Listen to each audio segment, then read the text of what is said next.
She stood in her perfectly manicured yard, phone in hand, shrieking about suspicious activity and threatening to have me arrested for not trimming my hedges. What she didn't know was that every glare, every complaint, every call she made was exactly what I needed. I wasn't just her new neighbor. I was the federal agent sent to take down the corrupt HOA from within, and Karen had just walked right into my trap. Welcome to the HOA Discover channel. If you find out this story interesting, hit the like button, leave a comment, and don't forget to subscribe. Let's get back to the story. The sun blazed down on the quiet suburban cul-de-sac of Crestwood Pines, a seemingly idyllic neighborhood tucked behind iron gates and manicured hedges. Birds chirped, children's bikes lined driveways, and sprinklers hissed rhythmically across perfectly trimmed lawns. From the outside, it was everything you'd want in a safe, upscale community. But I wasn't here to make friends. I was here on orders. To them, I was just the new guy, Alex Warren, a single man in his early 30s with a small moving truck, a golden retriever named Max, and a shy, polite smile. My cover was tight. Real ID, real backstory, and a fake job title, freelance web developer working from home. The neighbors didn't need to know that I was a 10-year veteran of federal law enforcement, assigned to a corruption probe involving local homeowners associations. The agency had received over a dozen whistleblower complaints from this neighborhood alone, but no one could ever get close enough to prove anything until now. I pulled up around 8:03 a.m., exactly as planned, right when the neighborhood started to stir. People like Karen liked to see who was moving in. Surveillance wasn't always high-tech. Sometimes you just had to let your targets watch you. I knew the eyes would be on me before the truck even stopped. And right on cue, she emerged. Karen. Mid-50s, platinum blonde bob, crisp pastel blouse tucked into slacks, and a posture like a drill sergeant. She wasn't just a resident. She was the self-appointed queen of the HOA. Clipboard in hand, phone holstered like a sidearm, she marched across the street as I unloaded a single box onto the curb. "Excuse me," she barked, with the kind of sharpness that suggested this wasn't her first confrontation. "Are you the new owner of 122 Crestview?"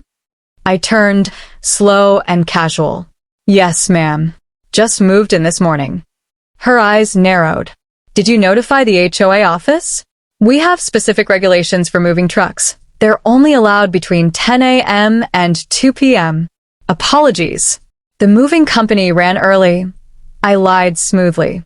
"I'll be done quickly." Her gaze drifted over my truck, then to Max, who was sniffing a mailbox post. "Dogs must be leashed at all times. And you'll want to remove any boxes from the curb within 30 minutes. We pride ourselves on appearance here." I nodded with practiced humility, though every word she spoke confirmed what we'd suspected. This wasn't about keeping up appearances. It was about power, control, and likely something much worse. Later that afternoon, as I unloaded the last of the boxes, I noticed Karen lingering behind her window blinds, watching like a hawk. She wasn't even subtle about it. Within the first 6 hours, I received a knock on my door from a courtesy officer, a local volunteer appointed by the HOA, letting me know that my mailbox paint was faded and non-compliant. The mailbox was barely 5 years old and pristine.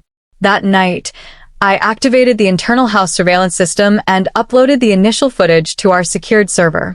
Body cam recordings of the first encounter were already en route to HQ. I reviewed my briefing notes again. Rumors of HOA embezzlement, illegal fines, coordinated harassment, and targeting of minority residents. All under Karen's iron grip.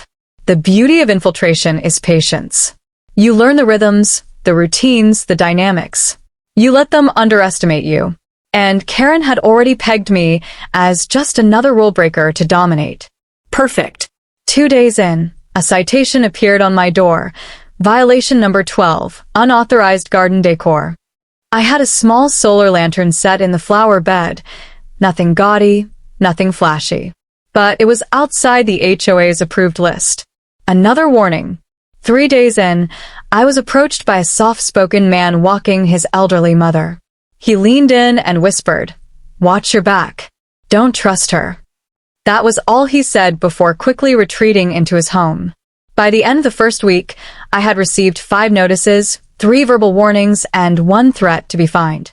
Karen had mobilized the entire HOA against me like I was an infection in her body, something to purge. What she didn't know was that I wasn't just any bacteria. I was the cure. By the second morning in Crestwood Pines, I had already established a basic surveillance rhythm. Cameras hidden inside porch lights, audio recorders embedded in flower pots, and a live feed routed directly to the Bureau's off-site storage. My mission was clear: expose the corruption within the HOA, and all signs pointed to its president, Karen Whitmore.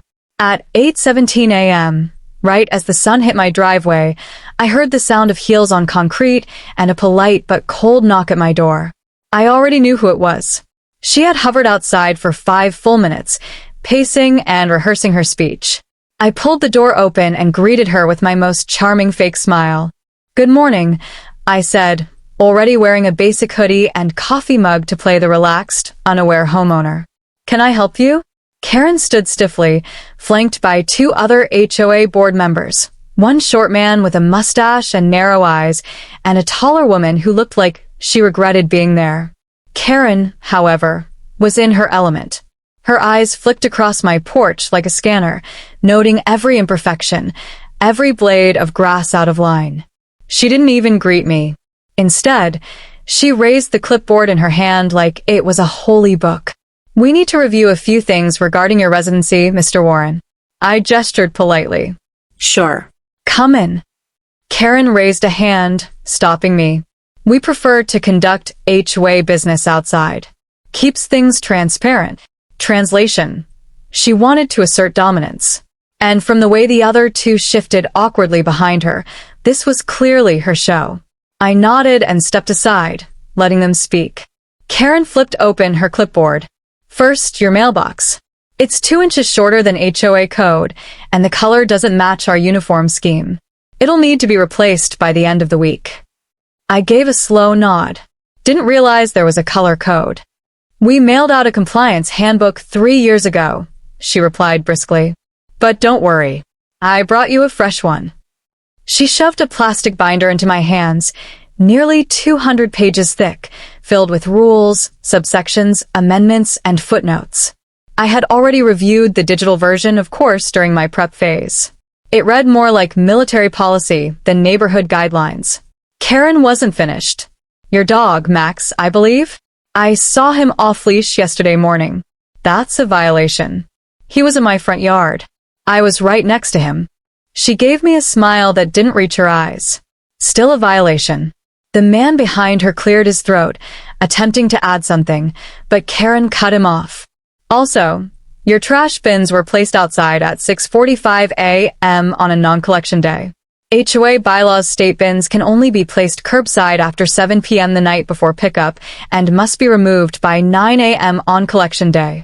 I almost laughed. "So, you're saying I got a garbage violation before I even unpacked?"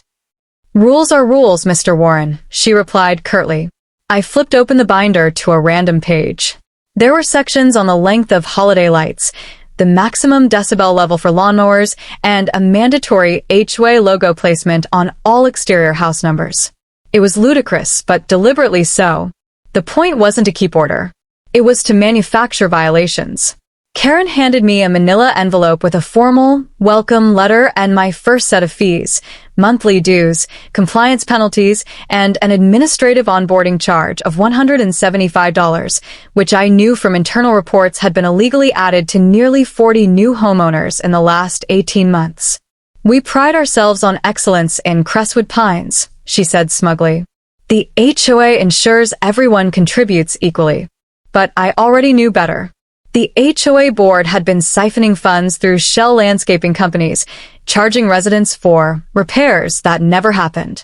They used inflated penalties to pressure homeowners into silence, especially retirees, immigrants, and lower-income residents. Those who resisted were met with threats, legal notices, and public shaming in HOA newsletters. I had all the files, but I needed first-hand proof. Karen turned to leave, clearly satisfied. "Oh, one more thing," she said, pausing on my porch step. "You'll need to remove that porch swing. It's not on the approved list of furnishings." I raised an eyebrow. "It came with the house." She shrugged. Still non-compliant. You'll find the correct options on page 88 of your handbook. I stood there in silence as the three walked away, her clipboard bouncing with every step. The man with the mustache threw me a sheepish glance, but Karen didn't look back. She was used to people obeying, folding, backing down, but she had no idea who she was dealing with. Later that evening, I reviewed the body cam footage and cross-referenced Karen's demands with the HOA charter filed with the county. Half the rules she cited didn't even exist in the legal bylaws. They had been internal updates, unapproved, unofficial amendments written by Karen and her inner circle. That was enough for a probable cause report. But I wasn't here to rattle cages. Not yet.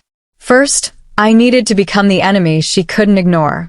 I closed the binder and set it on the kitchen counter, already planning my next move. The real trap wasn't the one she laid for me. It was the one I was building, piece by piece, with every smug comment, every fake citation, every knock on my door. Karen didn't know it yet, but she had just declared war on a federal agent. By the time I had reached my third day in Crestwood Pines, I had already collected a folder full of HOA violation notices. Each was printed on heavy stock paper, folded with surgical precision, and stamped with the same threatening red ink. NO compliant. Response required. The first few were annoying. The next ones became suspicious. And the ones after that? Dangerous. It started with the grass. I had barely set up my bed frame when the first notice arrived, taped to my door with blue painter's tape like a badge of shame. It read, Violation #118B. Lawn height exceeds maximum allowable limit, 2.5 inches. There was a photo attached, a grainy, zoomed-in picture of a patch of grass near my mailbox. From the angle, I could tell it had been taken from across the street, probably by Karen, using her cell phone in stealth mode. Except she wasn't stealthy at all. I looked out my front window and, sure enough, there she was, standing on her porch with that ever-present clipboard, pretending to water plants that didn't need watering. Our eyes met briefly, and she smiled with the smugness of someone who thought she'd just won the first battle. But I wasn't here to win battles. I was here to end the war. That same afternoon, I parked my black SUV, bureau-issued but registered to a fake leasing company, in my driveway. Not the street. Not on anyone's property.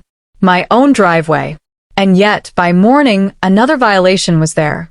Violation #45A, improper vehicle, commercial appearance, without HOA sticker approval. Apparently, my SUV was intimidating. According to the notice, it didn't align with the aesthetic of the community. I ran the plate through the bureau's back end to double-check. It had no markings, no lights, no exterior tools or racks. It was cleaner than most of the neighbors' cars. This wasn't about the vehicle. It was about control. But the real kicker came on day 5.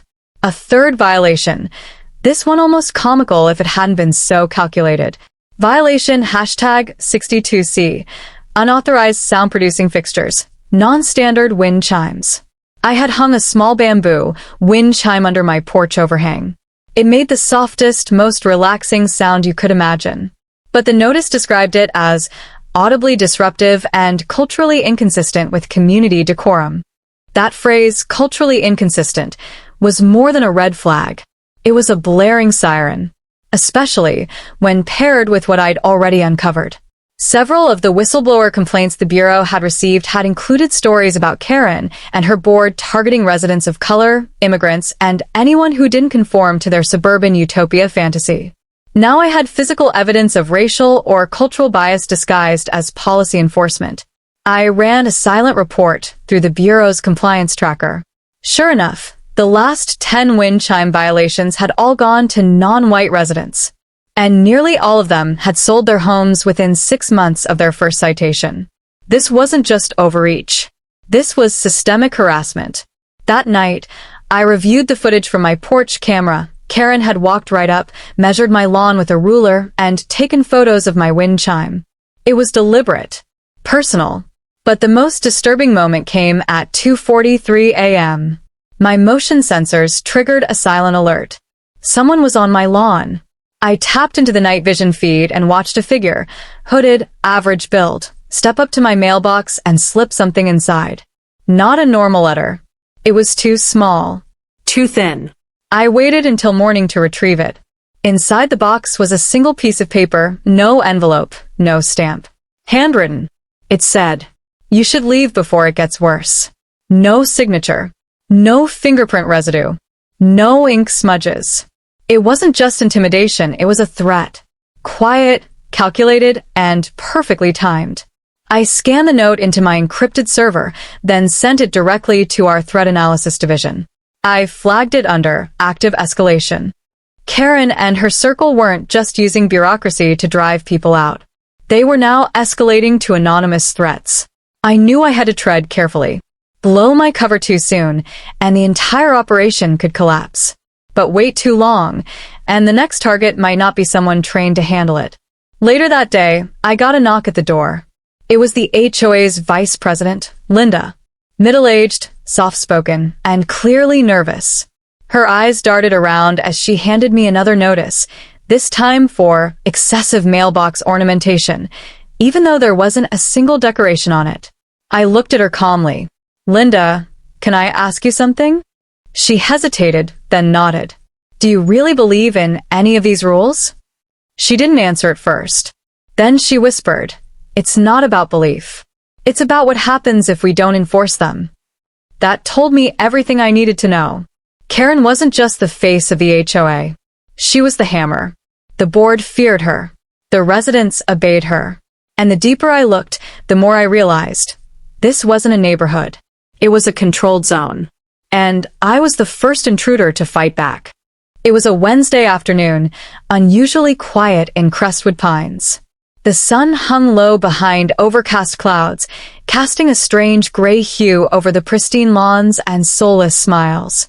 By this point, I had racked up 7 official HOA violations, everything from mailbox paint shade to unauthorized birdbath placement, and I knew the heat was rising. Not just figuratively. Karen was accelerating her pressure campaign, and I was ready. I had just returned from a quick run to the hardware store, purely to keep up appearances. As I pulled into the driveway, I saw her, Karen, standing at the end of her walkway in her usual pastel blouse and khaki slacks, holding her phone at eye level. Her posture was rigid, lips pressed together in a hard line. She was watching me like I was a criminal returning to the scene of the crime. Except this time, she wanted to escalate. I opened the door and let Max out, leash attached, per code. He barely had a chance to stretch his legs before Karen's voice pierced the air. Hey, what are you doing?" she shrieked, loud enough for 3 porches over to peek outside. I turned slowly, calmly. "Taking my dog out. Is there a problem?" Karen's phone was already dialing. I saw the number flash before she tilted it away. 911. Her voice shifted instantly into performance mode, high-pitched, panicked, urgent. "Yes, hello, I need police. There's a strange man, yes. He just pulled up, he's acting aggressive. He has a large black vehicle with no plates. Yes, he's threatening people. He has a big dog, and oh, I don't feel safe." I didn't move. I didn't speak. I just watched her carefully, my instincts already shifting into protocol. The entire thing lasted 38 seconds. Then she hung up and crossed her arms, smugness back in full effect. "You should have left when I gave you the chance," she said under her breath. 5 minutes later, I heard the distant whoop of a police siren. 2 black and white patrol cars came down the main road and turned toward my driveway. One stopped just behind my SUV. The other cut across the street and blocked the lane, lights flashing. Karen now stood triumphantly near her mailbox, waving them down like she'd saved the whole neighborhood from a terrorist. Both officers stepped out cautiously, hands hovering near their holsters. My heart didn't race. My breathing didn't change. I'd been in worse situations in war zones and criminal stings. But this moment wasn't about my comfort. It was about control, and this was the moment Karen planned to have me publicly humiliated, maybe even arrested. She expected panic. She expected begging. Instead, I calmly reached into my back pocket and pulled out my credentials. "Good afternoon, officers," I said as they approached. "Special Agent Alexander Warren, Federal Bureau of Investigation. They paused, blinked. One took the badge and ID from my hand and examined it carefully. His partner scanned my plate. Within seconds, they knew. One officer's eyes widened slightly, then turned to Karen, who had now stormed over. I told you he was dangerous, she snapped, pointing at me like I was armed and fleeing. The officer handed me back my badge and turned to her. Ma'am, he said evenly, this gentleman is a federal agent. You made a false emergency report. Karen blinked. No, he's lying. He's lying. He doesn't belong here. You have to arrest him. He's not even on the HOA list. The younger officer stepped closer. Ma'am, we ran his credentials. He's real. And this call was not only unnecessary, it could be considered abuse of emergency services. Her mouth opened and closed like a stunned fish. You don't understand. He's dangerous. He has a dog. Max wagged his tail. I stepped forward, voice steady but commanding. Let me make something perfectly clear, Karen. You've been watching me since the day I moved in. You've harassed me, filed fake citations, left threats in my mailbox, and now you've called the police under false pretenses. That's not just an HOA problem. That's a legal one.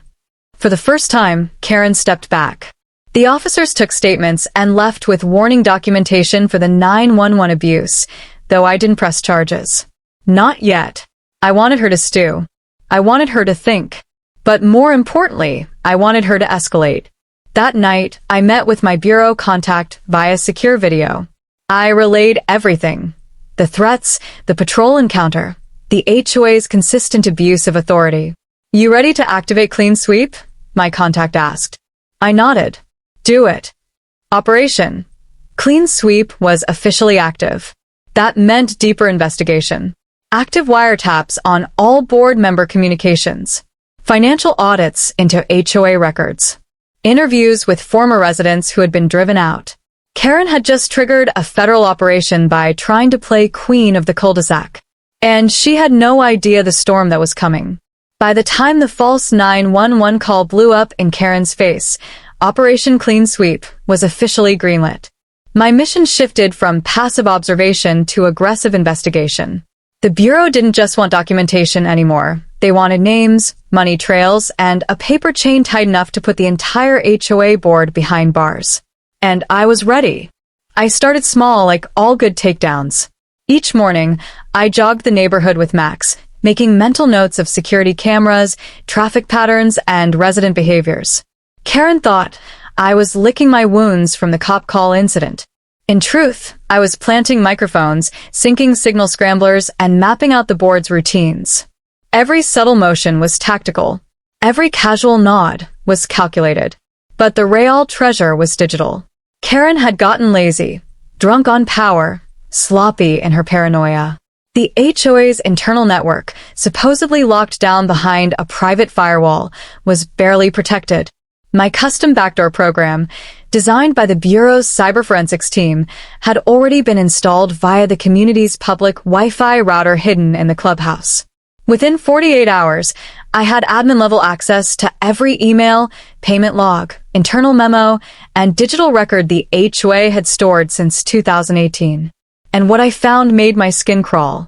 Karen and her inner circle, Vice President Linda, Treasurer Mark Billings, and Compliance Officer Derek Holt, had been running a low-scale but steady embezzlement scheme through fabricated service fees, falsified contractor work, and inflated resident violations. The scam was elegant in its simplicity.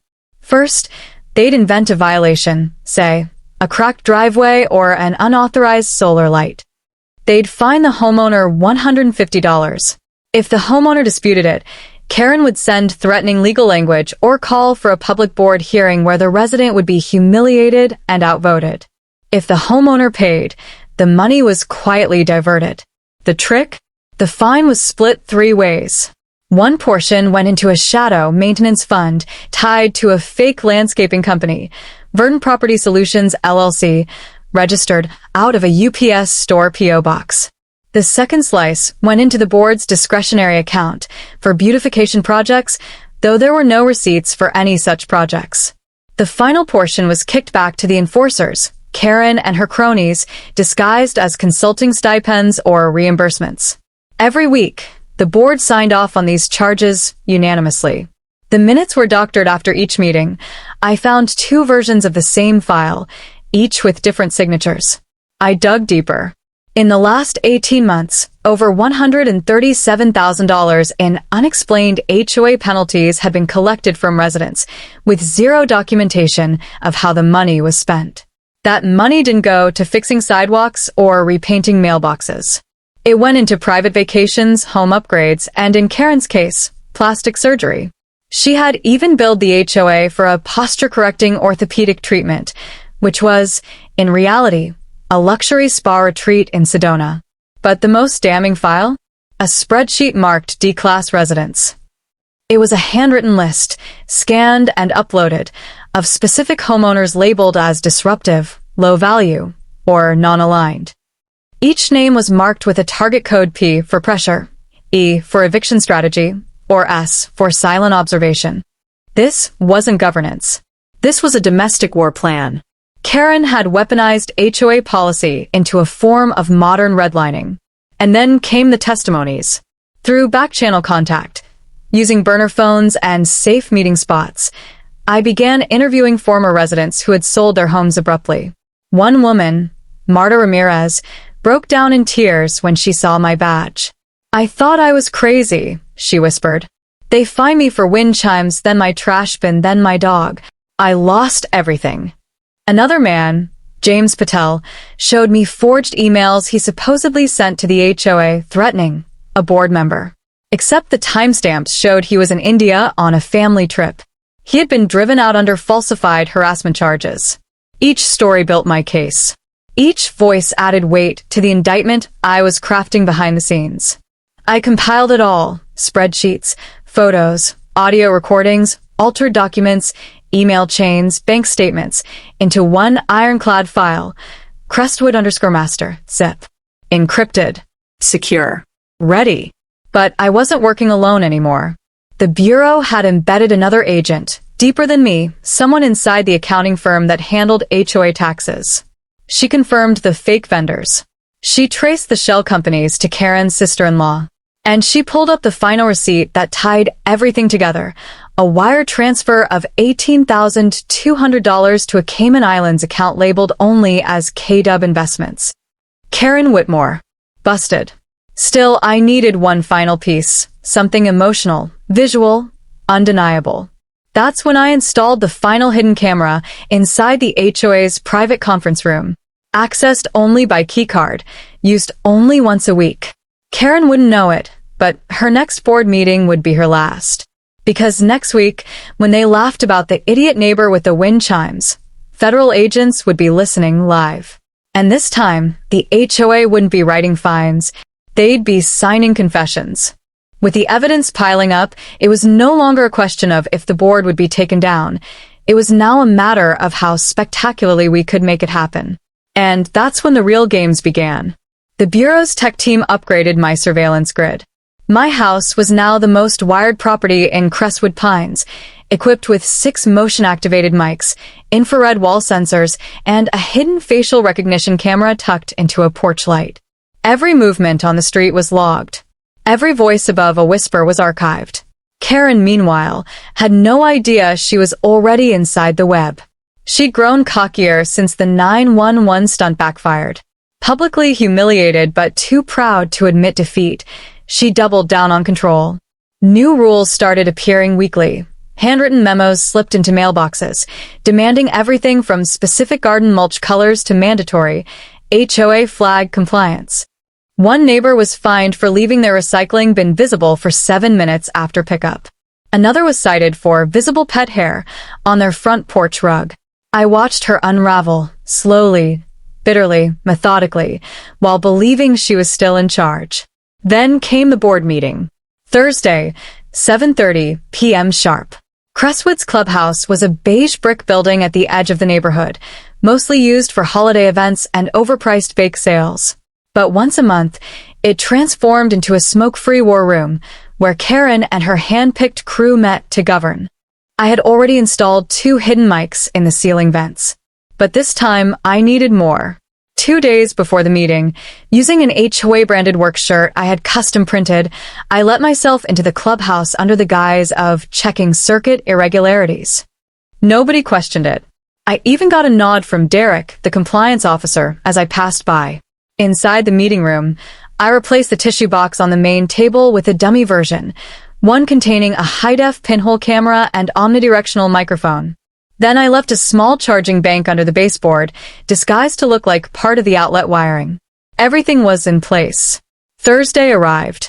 I dressed the part of an average, quietly submissive resident. Karen barely glanced at me when I passed her house. She was too busy fuming over a resident who had dared to fly a pride flag during non-sanctioned display dates. At 7:28 p.m., the board arrived at the clubhouse. At 7:31, the recording began. I monitored the entire session from my laptop at home, earbuds in, face blank, as the audio streamed live into bureau servers. Karen started the meeting with her usual pretense of order, roll call, treasury update, maintenance review. But 5 minutes in, the real conversation began. "These new homeowners are getting bold," she said, flipping through papers. That one on Willow Lane had the audacity to ask for a variance. A variance, as if we're some public office. Derek chuckled. "Want me to send him one of our scare letters?" "Do it," Karen said. "And add something about unsanitary landscaping. That always gets under their skin." Mark, the treasurer, added, "We should raise the fine cap again. Say it's due to rising insurance premiums." "But we don't have rising premiums," Linda pointed out hesitantly. Karen snapped. "They don't need to know that." That was the line I'd been waiting for. Every word, admissible. Every laugh, damning. And they kept going. They discussed strategies to quietly encourage non-conforming homeowners to move out. They mocked a disabled veteran who had requested a ramp installation. They laughed about falsifying parking complaints to get a renter to break lease. Then Karen leaned back in her chair and said something that sealed her fate. "You know what makes this job so easy?" she said. "The power. These people want to be told what to do. We just make the rules up as we go, and they follow." Silence. Then laughter. I stopped the stream. I didn't need to hear more. I already had enough. But to deliver the final blow, I needed her to confess to the embezzlement. So I baited her. Friday morning, I accidentally left a payment request for an HOA fee in my mailbox, visible, but folded open, revealing a discrepancy in the invoice that only someone inside the scheme would recognize. Sure enough, by Saturday, I caught Karen on camera rifling through my mailbox. The next morning, I received a letter and signed, "No header," typed in all caps. "Remove the payment notice immediately. You're being watched." That was it. I had her for tampering with federal mail. Sunday night, I met with our embedded accountant agent, who had compiled the last financial audit report. It matched everything: the fake vendor addresses, the falsified receipts, the luxury purchases masked as neighborhood beautification. All that was left was timing. Monday morning, I walked Max past Karen's house. She stood in her driveway, watering plants that didn't need water. Her glare was sharp, venomous. "You'll regret coming here," she hissed. I smiled. "I already don't," I replied. In less than 72 hours, she would be sitting across from bureau agents in a federal holding room. And the clubhouse? It would be surrounded by black SUVs and unmarked vans. The neighborhood thought they were living under a strict HOA. They had no idea they were living under federal surveillance. It began with an email. A simple message from Crestwood HOA Operations, sent late Monday night to all residents. Subject: Urgent HOA Mandatory Meeting, Tuesday, 6:30 p.m., Clubhouse. All homeowners are required to attend this emergency session regarding major community compliance changes and financial updates. Attendance is non-negotiable. Failure to appear may result in citations. Karen wrote it, of course. I helped her send it.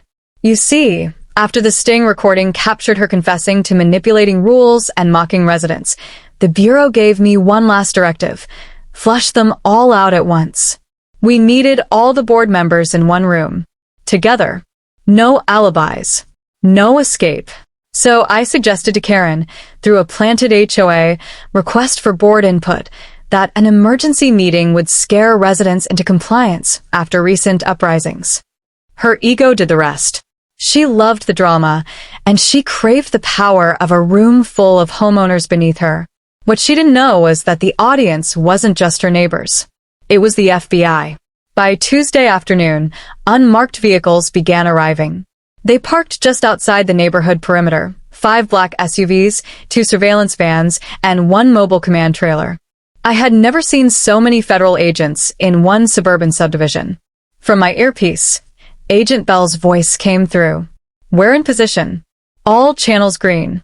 You'll give the signal inside." The clubhouse was packed. Nearly 70 residents stood shoulder to shoulder, some annoyed, others confused, all waiting. Karen stood near the front, adjusting her pastel blouse, holding her famous clipboard like it was Excalibur. The board sat behind her at a long folding table, name placards out, microphones plugged in, faces smug. "I want to thank you all for coming on such short notice," Karen began, her voice echoing off the beige walls. "There has been far too much disorder lately. Too many questions about fines, notices, and what this board is authorized to do." She smiled as if she were Moses descending from the mountain. "And tonight," she continued, "we are putting an end to it." I raised my hand. Karen blinked. "Yes, Mr. Warren?" I stood, calm but firm. "If we're discussing what the HOA is authorized to do, then I think the residents deserve to hear about the shell companies." A murmur spread. Karen's smile faltered. "Excuse me?" "The fake vendors. Verdant Property Solutions. Cleanscape Restoration. The accounts in the Caymans. The money you laundered through resident fines." Now the crowd stirred like a waking beast. "What are you talking about?" she spat, eyes narrowing. I pulled a small remote from my jacket pocket and pressed a button. A screen flickered to life behind her. First image, an invoice from Verdant Property Solutions signed by Karen. Second, a Cayman Islands wire transfer to KW Investments. Third, the spreadsheet titled D-Class Residents. The room went silent. Then I spoke clearly into my lapel mic. "This is Special Agent Alexander Warren with the Federal Bureau of Investigation. All individuals listed on this document are now under federal investigation for fraud, conspiracy, and civil rights violations." The door burst open. Agents filed in with speed and precision, vests marked FBI, folders in hand, earpieces buzzing. Karen staggered backward, eyes wild. No, this is a setup. He's lying. He's one of them. He doesn't even belong here." "That's correct," I said. "I never did." Derek bolted from his seat. 2 agents grabbed him mid-sprint. Linda collapsed into her chair, sobbing. Mark looked like he was going to be sick. And Karen? Karen screamed. A full, furious shriek that rang through the room like a dying siren. "This is my neighborhood. I built this. You can't do this to me." But they could. 2 agents approached her with calm authority. One read her Miranda rights. The other pulled out the cuffs. "You are under arrest for conspiracy to defraud, racketeering, harassment, mail fraud, and abuse of position under civil housing regulations." "No, no. You're making a mistake. These people need me. I am the HOA." The last words she spoke as a free woman. They escorted her out to a waiting SUV. Residents parted like the Red Sea. A few gasped. One clapped. And then something beautiful happened. The room erupted in applause. Not polite, hesitant claps, but full, cathartic, thunderous applause.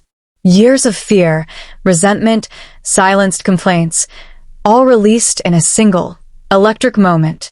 For the first time in a decade, the people of Crestwood Pines stood tall. One woman leaned over and whispered to me, tears in her eyes, "Thank you. We thought nobody would ever stop her." I nodded once. That's why I was sent. By nightfall, federal notices were posted on the clubhouse doors. The HOA board was officially dissolved pending investigation. A third-party fiduciary would oversee community management. All improperly collected fines were frozen. Refunds were pending. Karen's castle of control had crumbled, not with fire or violence, but with truth and evidence. The next morning, Max and I walked the neighborhood as we always did. But this time, people waved, smiled, talked freely. No more clipboard. No more shadow government. No more threats taped to mailboxes. Just neighbors finally free. 3 months had passed since the arrests. Crestwood Pines had changed, not in its outward appearance, which still gleamed with flower beds and painted shutters, but in its soul. The neighborhood no longer felt suffocated by silence or fear. People waved freely. Children played without constant supervision. For the first time in years, laughter echoed down the sidewalks instead of whispers of who might be next on the HOA's hit list. The board was gone. Karen was still awaiting trial, denied bail after prosecutors presented evidence of intimidation, destruction of records, and attempted obstruction. Her name had become a cautionary tale not just in Crestwood, but across the county, the HOA president who fell to her own paranoia and greed. And as for me, I stayed just long enough to finish the job. The Bureau had wrapped Operation Clean Sweep with glowing commendations. Multiple residents came forward to testify. More former victims, even those who had moved out years before, returned to share their stories. With their help, federal housing reforms were quietly introduced in state legislature to prevent similar abuse across other neighborhoods. I left quietly. No badge-flashing exit. No public thank you. Just a quiet sale listing posted one night, and an unmarked truck that pulled away before sunrise. I didn't need applause. Justice was its own reward. But on the day I left, a small package appeared on my doorstep. No return address. Inside was a hand-carved wooden plaque that read, "For the neighbor who gave us our neighborhood back." Crestwood Pines. Max barked softly as we drove away, his nose pressed against the window, tail wagging at the sights he now knew were safe. As we passed the gate, I looked in the rearview mirror one last time. No more Karen. No more fear. Just a place finally allowed to breathe again.